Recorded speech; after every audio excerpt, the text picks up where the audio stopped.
Michael Carayannis, thank you for joining me on NRL Fans WA. Pleasure, Jamie. How you going? Good mate, thank you for joining me. What's the company that you work for over there? Which media companies are you? Because I know you're on Foxtel a bit on the footy shows on there.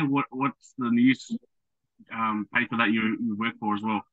Yeah, I work. My full time job is I work for the Daily and Sunday Telegraph and News Corp over in Sydney. I'm also, do a little bit on Fox Leagues with NRL 360, and then every weekend as part of the ABC Grandstand Rugby League team doing sideline and shows for them. Yeah, cool. How did you get into that? Was it something that you always wanted to do as a kid, or was it just something that you fell into? No, I definitely didn't fall into it. Like I loved rugby league as a kid, played it since I was six. But when it worked out, I got to the stage where like every kid that was playing the game, you wanted to play at the top level, right? But I worked out at some point that was not going to be a path that was realistic for me. So I looked at what I wanted to do to try and stay involved in the game, and I was taken to the media. Like as a kid, I'd have the radio on in every room, listening to the continuous core team and the like, and then loved mum. Whenever mum used to drop me off at school, I'd read the newspaper, and mum and dad would take us to the footy and all this sort of stuff. So, I was pretty young when I knew that I wanted to get involved in rugby league media. You know, I had my first stories published when I was in like year nine, year 10, just on websites, then right into some St. George Leagues Club magazine and Red V membership magazine and all this sort of stuff. So, I knew before I finished school what I wanted to do, and I sort of set my goal towards that. That's so cool. That is so cool to hear. And that's awesome that you got stuff published so early on. Obviously it's a huge passion for you. Yeah, Rugby league and doing the sports writing for it too. So that's so cool. yeah, yeah. It's. I think if you've got a, it's hard to know what you want to do, right? Like I was sort of lucky in a way that I had a clear path that I wanted to do. I didn't know any journalists, no one in my family's in the media. It wasn't something that I was familiar with, but through some help, through some people that I met along the way, but I put myself in the shop window, I guess, and did work on my school holidays and did TAFE courses during my school holidays, and when I was at uni, I was getting stuff published, and always trying to stay one or two steps ahead of everyone else roughly my age. Yeah, that's so cool. Um, you know, seems though you've gone through university and all that sort of stuff, and you've been writing for a long time. How do you find the media stuff today with social media having such a big impact on everything? And not putting, I guess, you guys out of a job, but it's your stuff, I guess, is not coming to the forefront as it probably was a few years ago. Yeah, it's changed. Like even like I'm still relative, like I'm pretty young, right? But like even when I first started, there's been a huge change because when I first got into the industry, it was still very much paper focus in terms of the newspaper, and the website was probably played the ugly cousin a little bit, a distant cousin that you sort of knew was there, but you didn't feed the beast, I guess. But that's shifted now, where website, breaking news, social content has probably overtaken the importance, I guess, of the newspaper. I still love the newspaper. I still, want the back page story and things like that. But with the way we're judged on now, all the metrics are online, right? So you got to make sure that you fulfill both audiences. But you're right. Like social media is good and bad. Like I'm on it, particularly on Twitter, and I engage with people on there, the good and bad.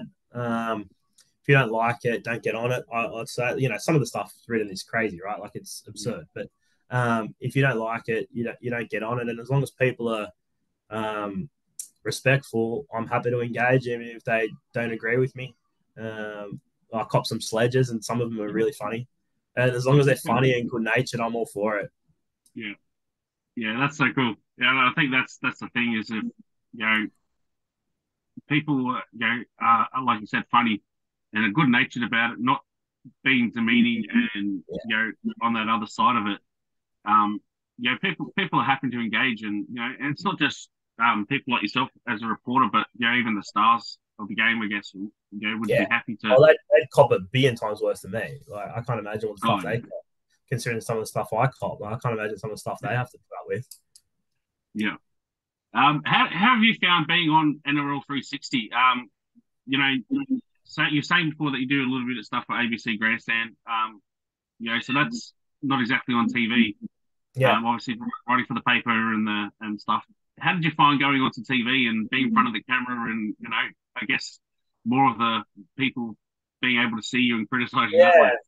Yeah. Yeah, I find radio really natural and comfortable, um, because it's just like this, right? This is essentially what you do. You're just talking, and it's a chilled environment and the like. And then you get in the bright lights of TV, and you're like, oh wow, this is this is it. And it's not something that I've ever had training for either, which I'm sure people have. Like, it's not, I've never had any broadcast training or anything like that. So it is. I still remember the first time I went on the Thursday night footy show, and that was when it was still the Thursday night footy show. And as a kid, the Thursday night footy show was the pinnacle of rugby league shows, right? Like, it was the one that when you grew up, you watched it every Thursday. And I was sitting there just before I went on in, I was like, oh shit, I'm on the footy show, right? Like, and then 360 obviously usurped that long ago as the number one show on, a number one rugby league show, and I watched it. I watched it when it was on once a week every night, and then it went to 3 nights a week, and I would watch it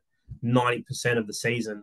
And then to be on it was so cool. Like, it's one of those pinch me moments, right, where you go, wow, like you get on stage, and before you're on stage, and there's everyone's there, and you're like on set, and you're just going, wow, you see the set, and you go, wow, you're actually on it. So it's cool. Like, and that doesn't, I'm hopefully I'm much better now than I was when I first started, because there's no doubt I was nervous, and no doubt I was out of my comfort zone. But like anything you do, if you practice and you work hard, and I badger the people in there to help me and give me tips and stuff, because as I said, it's not a natural spot for me, but I really really enjoy it, and it's a great show, and it's pretty cool to say, like, I've been on NRL 360 for it, because that's fundamentally I'm a footy fan, right? So fundamentally, it's pretty cool to have ticked that off the bucket list. Yeah, I mean, and you would have had some pretty good help too with Paul Kent, Buzz Rothfield, all these other guys that Yeah, are on there on a consistent basis, and they've been around the media stuff for bloody decades. yeah, Um, that would have helped you a lot too. for sure. Those two guys have been really good for me. Buzz, when I came across, because I was at the Herald first before I was at the Telegraph, and Buzz was pretty instrumental in getting me across to the Telegraph, and we've maintained that obviously relationship since I got there 8 years ago now. And then I did a column with Kenty for a bit called Sport Confidential, which I do now with Brent Reed. And like I didn't know Kenty, I didn't know what to expect. I'd seen him around the traps, obviously, and aside from a g'day and stuff. And then when we started on that column together, he was so helpful. And he's a guy that even now, that if I need to ring, he always answers the phone call to give me some advice. I know that if I ever had a big interview to do, he'd be one of the people that I'd speak to before I'd do that interview, to bounce ideas off, and to make sure the person I'm interviewing doesn't get away with anything too soft or anything like that. Yeah, So those guys have really helped me in totally different ways, but yeah, very instrumental. yeah. I've had the chance to interview both of them, and they're both really really great to talk to. Open to talk about their careers and everything else. So Yeah, it was a bit of a shame to hear that Paul Kent had gone through some stuff last year, but hopefully he's all good now and back to work. But yeah, yeah, um, you being in the media, mate, you would have been privy to some news, a lot of the news with the 18th team. yeah, PNG seems to be the favourite.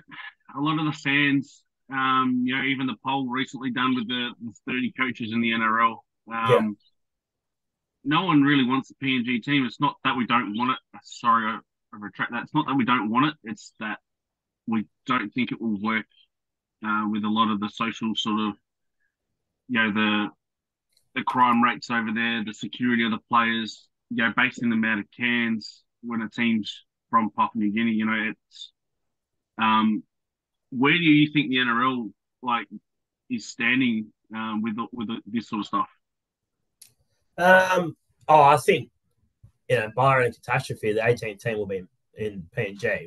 We'll have a PNG link. I don't think we're going to get to the point initially where it's based full time out of PNG, but based in Cairns, and that's all about money. Like fun, that's what it's about. It's about the government tipping in millions and millions of dollars to help fund the side, and not only fund the side, help the rugby league grow in the Pacific as well, not just in PNG. We're talking other elements of the Pacific as well, and I guess it makes good business sense for the NRL rather than um, not appeasing. Like the Dolphins was an easy one because they already had an established fan base. There was that connection that community had with that side as well, and not everyone follows Brisbane in Brisbane, right? So that some people wanted another team to follow. So it worked there.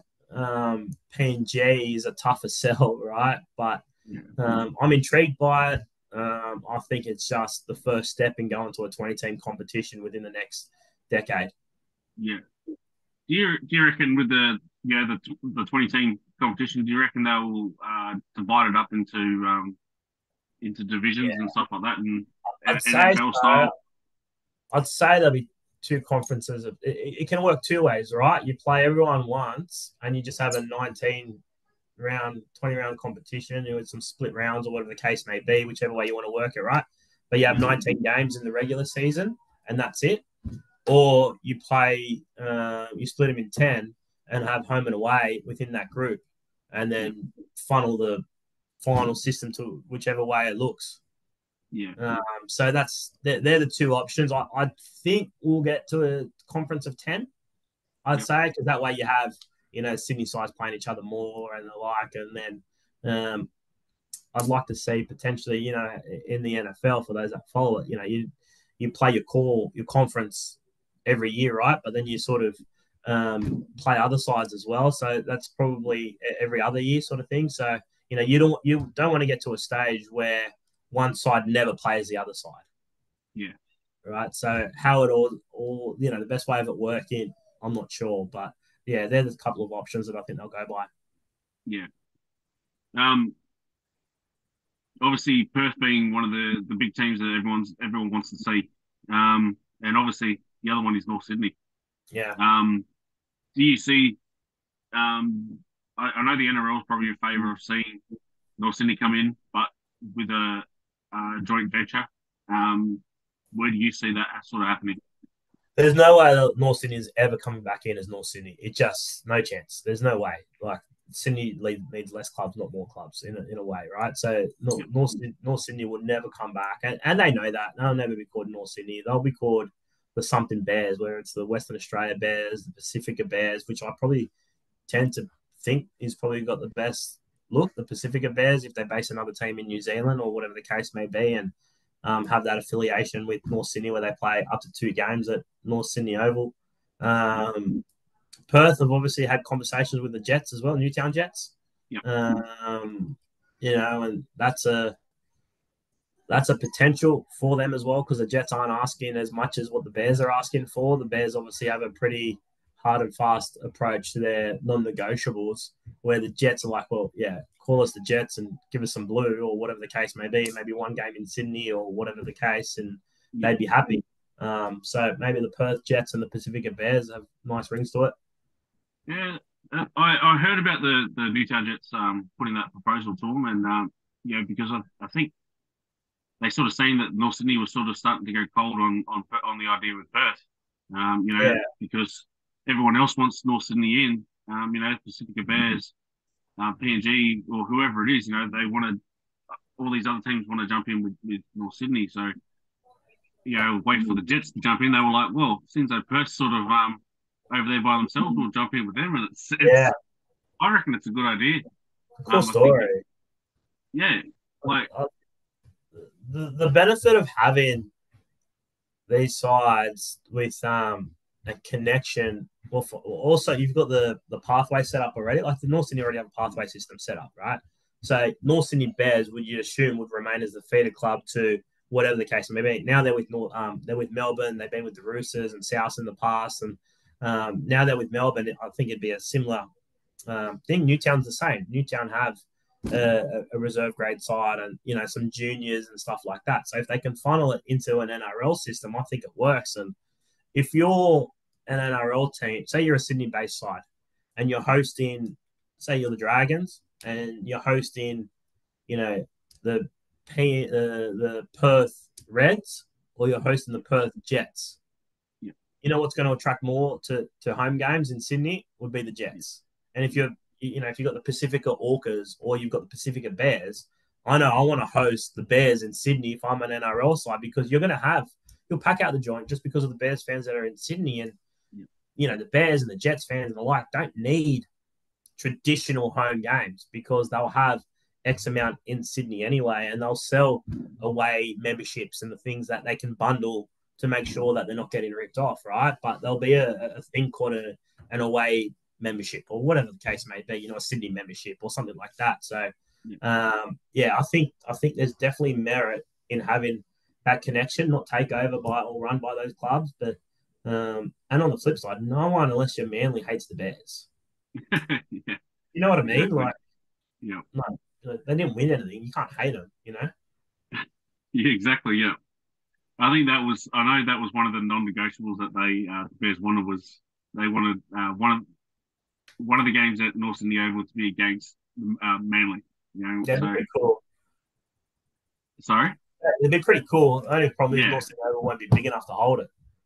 yeah, because it would be packed out, Uh, absolutely packed. you'd There'll be probably, people hanging off the trees. yeah, for sure, for sure. So look, there is and I think deep down, Peter V'landys would love to say, "I'm the guy that brought back the Bears." Yeah, yeah. There'd be an He's element of that putting his to it. footprint Yeah, on the game as it is. So yeah, absolutely.